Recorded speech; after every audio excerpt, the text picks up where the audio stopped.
गुजरात में लगातार heart attack के बढ़ते केसों को ध्यान में रखते हुए राज्य सरकार द्वारा एक विशेष टीम का गठन किया गया था। हमारे साथ इसी टीम के सदस्य डॉक्टर चिराग दोशी जी जुड़े हुए हैं, जो कि यूएन मेहता हॉस्पिटल के डायरेक्टर भी हैं। सर, आपने जो एनालिसिस किया है, राज्य सरकार भी स्वाभाविक है चिंतित है, क्योंकि अचानक डेथ गरबा खेलते समय, क्रिकेट खेलते समय, डांस करते समय लोगों के हो रहे हैं और इस प्रकार के वीडियोस भी सामने आ रहे हैं। सरकार चिंतित है। आपने जो एनालिसिस किया है, एक्सपीरियंस क्या कहता है आपका? आपकी क्या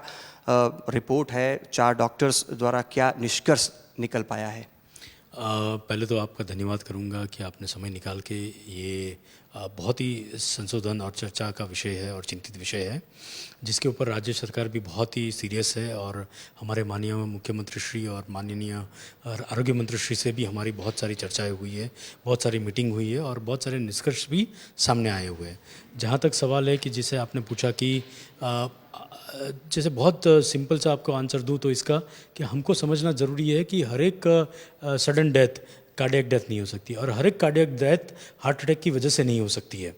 और इसके साथ साथ मैं आपको बता दूं, जो यंगस्टर्स है, स्पेशली जो आपने बताया गरबे खेलते हुए या कोई स्पोर्ट्स एक्टिविटी करते हुए, कोई आदमी जिम के अंदर एक्सरसाइज करते करते जिसको हमको लगता है कि ये तो बहुत ही फिट है, इसको हम रोल मॉडल मानते हैं, तो फिर भी ऐसा क्यों हो रहा है? तो इसके अंदर बहुत सारे कारण ऑलरेडी हमने एस्टैब्लिश किए हुए हैं, साइंस ने भी एस्टैब्लिश किए हैं, पूरे वर्ल्ड ने एस्टैब्लिश किए हुए हैं कि जिसमें एक हार्ट अटैक डेफिनेटली एक जवाबदारी कारण है। सिर्फ 52% लोगों में ही हार्ट अटैक इसका जवाबदारी कारण हो सकता है। हार्ट अटैक का मतलब है हृदय का हमला होना, यानी कि जिसकी हृदय के लिए जो धमनी बनी हुई है, जो उसको हृदय को ही खून पहुंचाने का काम करती है, उसमें कहीं ना कहीं ब्लॉकेज आना, वो ब्लॉकेज के कारण वो रक्त जितना हृदय को मिलना चाहिए वो मिलता नहीं है, हार्ट को मिलता नहीं है, जिसकी वजह से हार्ट अटैक आता है और कहीं ना कहीं हृदय काम करना कम कर देता है या बंद कर देता है और जिसकी वजह से आदमी की सडन डेथ होती है। पर उसके अलावा भी जो कारण आते हैं, जिसमें हमारे कंजेनाइटल यानी कि बचपन से ही उस व्यक्ति को कहीं ना कहीं उसकी बंधारण में, हृदय के बंधारण में कुछ खामियां होना, अगर वो खामियां समय सर उसका इलाज नहीं किया गया या खामियां को नज़रअंदाज किया गया, तो वो हो सकता है कि जब आप बहुत ही स्ट्रेनियस काम कर रहे हो, यानी कि जो एक कस्टम एक्सरसाइजेज नहीं है, आप हर रोज़ वो एक्सरसाइज नहीं कर रहे हो, हर रोज़ आप डांडिया नहीं कर रहे हो और एक दिन उठ के आप 3 घंटे तक कंटिन्यूस डांडिया खेलते हो, तो वो फिजिकल एक्टिविटी शायद वो हार्ट उसका लोड ले नहीं पाए और उसकी वजह से भी उस व्यक्ति की सडन डिमाइज या डेथ हो सकती है। उसके अलावा हमने देखा पाया गया है कि जो बहुत ही कॉमन टर्मिनोलॉजी हम यूज़ करते हैं, हाइपरट्रॉफिक कार्डियोमायोपैथी यानी HCM, जिसमें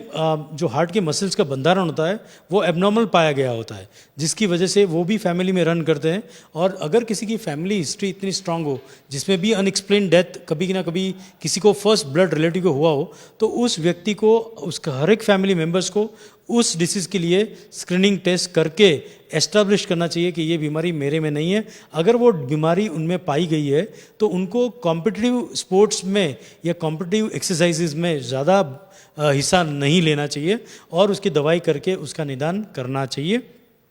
तीसरी बात आपके माध्यम से बताना चाहूँगा कि इलेक्ट्रिकल एबनॉर्मलिटीज़, हर एक बार हम एक बोलते हैं कि हार्ट का डिसीज़ मतलब हम ऐसा समझते हैं कि हार्ट की नली का ब्लॉकेज यानी कि हार्ट अटैक आना, पर इसके अलावा भी हार्ट के अंदर बहुत सारी समस्या ऐसी होती है जो सडन डेथ के लिए रिस्पॉन्सिबल होती है, जिसमें हम बोलते हैं इलेक्ट्रिकल एक्टिविटी का डिस्टर्ब होना, यानी हार्ट बीट का डिस्टर्ब होना। जैसे हार्ट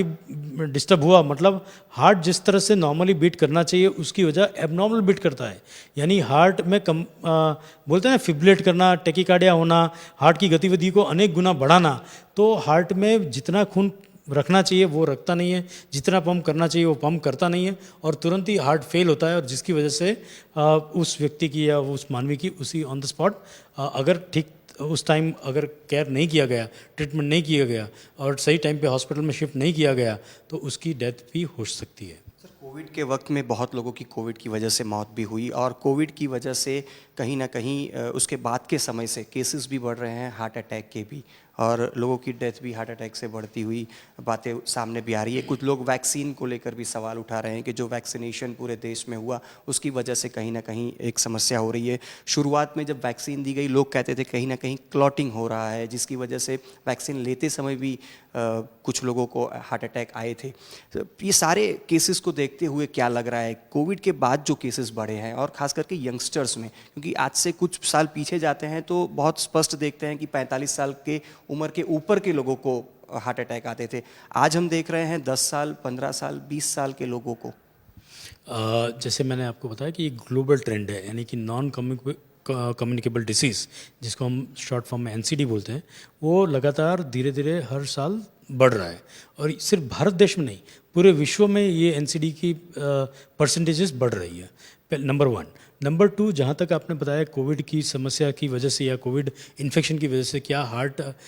डिसीज़ में, हार्ट अटैक में बढ़ोतरी हुई है, तो जब कोविड अपनी पीक पे था, चरम सीमा पे था, तब हो सकता है कि ये कोविड भी एक वायरस है, दूसरे वायरस की तरह वो भी एक वायरस है। हाँ, ये है कि वायरस की वजह से हार्ट के मसल्स में इन्फ्लामेशन यानी कि सूजन देखी गई है, जो सिर्फ कोविड में नहीं, कोई भी वायरस जब इन्फेक्शन हमारे बॉडी में आता है तो वो वायरस सिर्फ वहाँ तक सीमित नहीं रहता है, वो हार्ट पे भी अटैक करता है और उसका सूजन बढ़ाता है, इन्फ्लामेशन बढ़ाता है। तो उसकी वजह से हो सकता है कि उस टाइम हर एक 100 आदमी में से एक आदमी को हार्ट की समस्याएं डिटेक्ट हुई थी।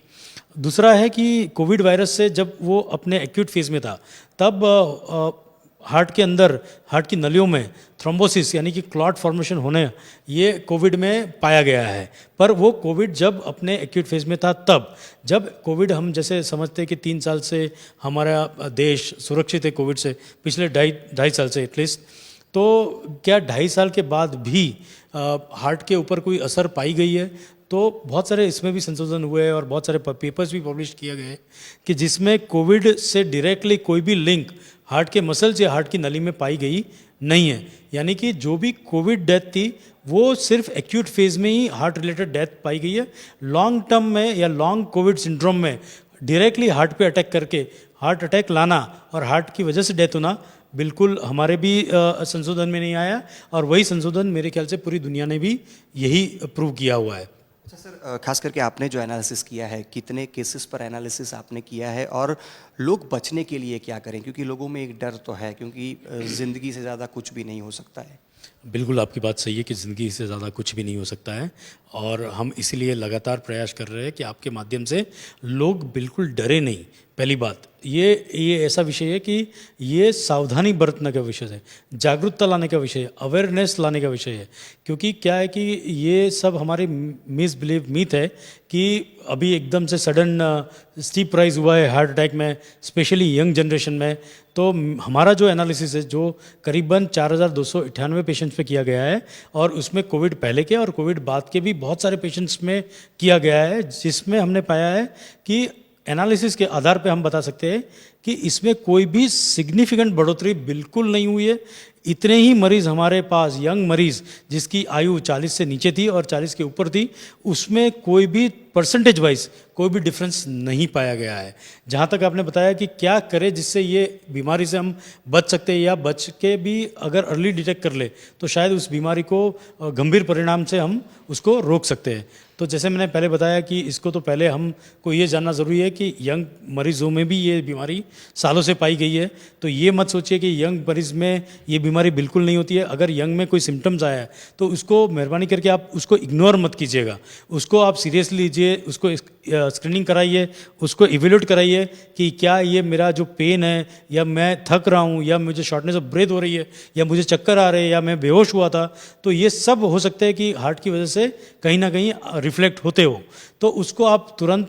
कंसल्ट करके उसको स्क्रीन करा के आप भयमुक्त हो जाइए, पहली बात। दूसरी बात है कि जैसे मैंने बताया कि ये जितनी भी बीमारी है हार्ट के रिलेटेड है, वो लाइफस्टाइल कहीं ना कहीं मॉडिफिकेशन करके अपनी जीवन शैली को बदल के, चाहे वो अपने खान पान के रूप में हो, एक्सरसाइज के रूप में हो, डायबिटीज़ के रूप में हो, हाइपरटेंशन के रूप में हो, स्ट्रेस लेवल के रूप में हो, या तो फिर स्मोकिंग और टोबैको च्यूइंग के रूप में हो, उसको कहीं ना कहीं कंट्रोल करके इस बीमारी का भी इलाज कर सकते हैं। हार्ट अटैक के केसेस में जो भी लक्षण पाए जाते हैं, लोग पहले से सावधान हो सकते हैं अगर उनको लक्षणों के बारे में पता है। क्या कोई लक्षणों में बदलाव आया है बीते कुछ सालों में? जैसे पहले भी मैंने अभी अभी बताया कि लक्षण वही के वही है, सिर्फ ये है कि उसको सीरियसली लेना चाहिए और उस लक्षण के आधार पे हमको अपनी जांचें करके उसका निदान करना चाहिए। लक्षण एज इट इज़ ही है, जैसे थकना, सांस का फूलना, छाती में दर्द होना, पसीना होना, कभी कभी ये लक्षण के साथ साथ उल्टी यानी वॉमिटिंग भी होना, ये भी लक्षण ये हो सकता है कि हमको इनडायरेक्टली दिखाते हैं कि हमारे हार्ट में कहीं ना कहीं गड़बड़ी है या तो हार्ट अटैक नहीं आने की संभावना रहती है। तो कोई भी ऐसा लक्षण नहीं है कि जो हमने पहले नहीं देखे थे और आज देख रहे हैं, लक्षण वही है, सिर्फ अवेयरनेस बढ़ी है, स्क्रीनिंग बढ़ा है, लोगों में जागरूकता आई है। जागरूकता आने के कारण एक तो हमारा समाज भी इतना मैच्योर्ड हो रहा है और आप मीडिया साथियों का भी बहुत ही उसमें बड़ा रोल है कि आपकी वजह से लोगों में भी ये अवेयरनेस आई है कि हम भी अपना टेस्ट कराएं, हम जागरूक हो। और मैं फिर से बताऊंगा कि जो लोग हाई रिस्क ग्रुप में आते हैं, जिसकी फैमिली हिस्ट्री स्ट्रांग है, जिसको डायबिटीज़, हाइपरटेंशन है, जो ज़्यादा स्मोक कर रहा है, वो सिर्फ आप ये कर सकते हैं कि जल्दी से जांच कराइए, जल्दी अपने कोई भी छोटे से छोटे लक्षण को इग्नोर नहीं करके उसकी जांच करा के उसका इलाज कराइए। सर, खान पान में बदलाव भी क्या जिम्मेदार है, क्योंकि जिस प्रकार से यंग में देखा जा रहा है? जैसे हमारा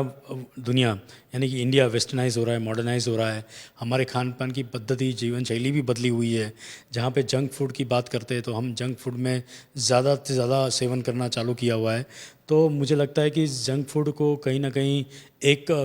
करीबन मैं अगर 100 पेशेंट लेता हूँ तो 10 से 12% लोगों में हमने देखा है कि जंक फूड भी एक जिम्मेदार कारण रहा है, जिसकी वजह से अपने कोलेस्ट्रॉल बहुत ही बढ़ोतरी आई है, चर्बी की मात्रा में बढ़ोतरी आई है, फैटी एसिड की, ट्राइग्लिसराइड की मात्रा में भी बढ़ोतरी आई है, जो अल्टीमेटली क्या करता है कि कोलेस्ट्रॉल बढ़ने से वो हमारे धमनियों को कहीं ना कहीं ब्लॉक करता है। तो हार्ट की धमनी ऐसी होती है कि जो कोलेस्ट्रॉल को जल्दी अट्रैक्ट करती है, जल्दी ब्लॉक करती है। तो ये मैं मानता हूँ कि कोलेस्ट्रॉल को बहुत कंट्रोल करके, जंक फूड से बच के, सात्विक खुराक खा के इस बीमारी का भी हम बहुत सही टाइम से इलाज कर सकते हैं। तो हार्ट अटैक से डरने की बजाय समझदारी सिर्फ एकमात्र विकल्प है। जिस प्रकार से डॉक्टर चिराग दोषी ने भी हमको बताया कि कोई बढ़ोतरी केसेस में नहीं देखी गई है, पर लगातार जिस प्रकार से मीडिया में केसेस सामने आ रहे हैं, इसको लेकर लोगों में एक पैनिक है, पर ये इस पैनिक से दूर रहने की हिदायत दी जा रही है। कैमरामैन प्रीतेश रावल के साथ अतुल तिवारी, आज तक।